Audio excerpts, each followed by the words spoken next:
A silver Mercury Grand Marquis rolled through Detroit in the pre-dawn dark, tires humming over empty pavement, the city still half asleep. In the back seat, a 2-year-old rode small and bundled, the way toddlers did when adults believed the morning would be ordinary. Bianca Jones had been alive the night before. By the time daylight reached the blocks around her family, she would be gone, and the story told to explain it would split the city into 2 kinds of people: those who believed a stranger had stolen a child, and those who believed the danger had been sitting in the front seat all along. Bianca lived with her mother, Bianca Jones, and she was still at the age where a child's world was made of familiar rooms, familiar arms, and routines that felt like safety. Around Thanksgiving, Bianca went to spend time with her father, DeAndre Lane. It was not unusual for a child to move between parents. There was no warning sign that the visit would become the last clear chapter anyone could describe. The days passed, and then the morning arrived when Lane said everything changed. He called police and reported a carjacking. His account placed Bianca in the car when it was taken.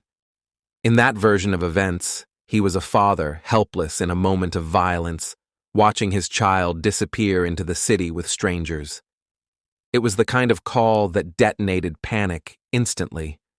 A toddler missing in Detroit. A vehicle description. A race against minutes that always felt too slow.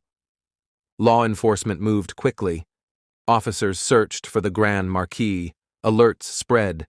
People scanned streets and parking lots and freeway shoulders for a car that could be anywhere, already stripped or abandoned.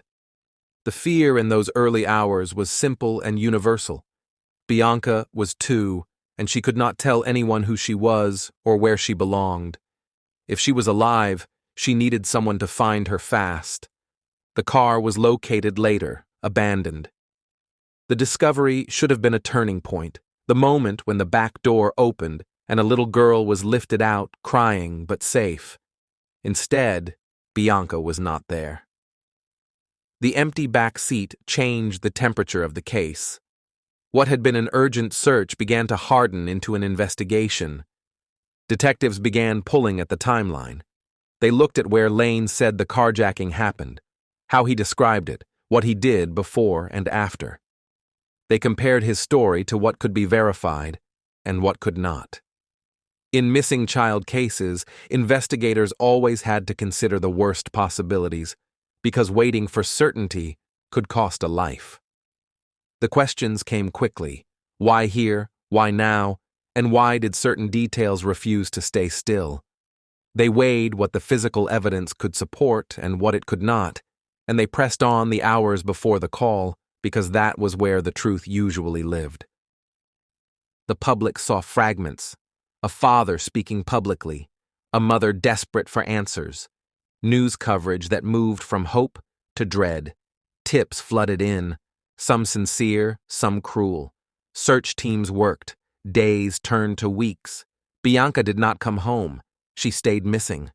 Volunteers joined the search, walking parks and vacant lots, knocking on doors, calling her name into places where sound died quickly. Posters went up.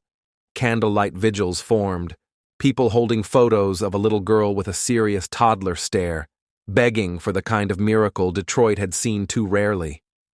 Bianca Jones spoke publicly, asking anyone who had Bianca to bring her back, and the longer Bianca stayed missing, the more every public plea sounded like it was being launched into a void. Investigators had to work with what they could measure. They examined the recovered vehicle, mapped the route, and tried to determine what had happened between the moment Lane said he lost the car and the moment it was abandoned.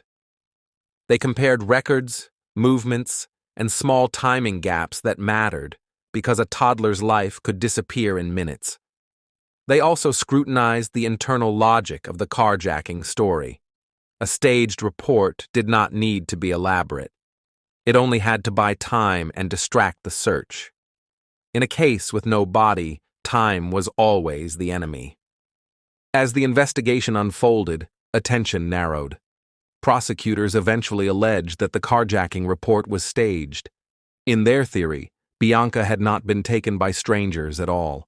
They argued that something had happened before that call was made, and that the report was meant to send police in the wrong direction. Lane denied harming his daughter, but the case did not dissolve. It moved forward, built on the kind of evidence that often carried the heaviest weight when a victim could not speak. Timelines, contradictions, forensic findings, and the credibility of the people telling the story. One fact remained brutal and unchanging. Bianca's body was never recovered. There was no final location that allowed her family to bury her, no definitive scene that answered the question of exactly how she died. The absence became its own wound. It also became the central tension of the case, how a courtroom could be asked to decide the fate of a child who had vanished without leaving behind the proof people expected to see. In court, jurors were asked to decide what was more reasonable. Was Bianca carried off by strangers who left no trace and never made a demand? Or was she harmed before the call for help and then hidden in a way that kept her from being found? The courtroom became the only place where Bianca's last days could be reconstructed, not with certainty, but with the closest approximation the evidence allowed. A jury convicted DeAndre Lane of first-degree felony murder and first-degree child abuse. He was sentenced to life in prison. The conviction meant that, in the eyes of the court, Bianca had been killed and her father was responsible, even though her remains had never been found. For Bianca Jones, it meant one part of the story had a legal conclusion, and another part stayed open, like a door that would not shut. Where was Bianca?